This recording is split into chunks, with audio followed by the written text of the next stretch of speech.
Powiedz mi, kochanie, dlaczego to zrobiłaś? Rozkochałaś w sobie, a potem porzuciłaś. Ta historia niebanalna, naprawdę jest realna. Nawet w oczy nie spojrzałaś, bo odwagi już nie miałaś. I te kłamstwa poplątały, całą ciebie odsaczały. Pokochałem cię, kochanie, lecz już mam w to wyjebane. Te uczucia i wspomnienia nie są warte zazdroszczenia. Rzadko kiedy zapominam, kiedy trzeba, wypominam.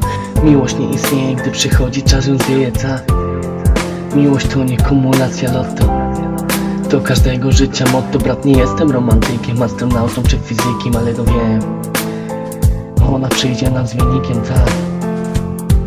Do tej pory singiel wita, kiedyś miłość mnie przywita. Póki co mam wyjebane, może kiedyś będzie dane. Skrócie w końcu się zakochać, pocałować, opiekować. Dla mnie miłość ma być trwała, wtedy zdrada nie dobija. Tylko szczęście ich wybija na te szczyty lat udanych i tych chwil niezapomnianych, tak. Lecz zdarzają się te zdrady, za się wzięcią sytuacji, gdy pijana w restauracji swęcze leczy w 100% i już myśli o momentach ponownego zakochania. Oby znów nie miała grania, tak.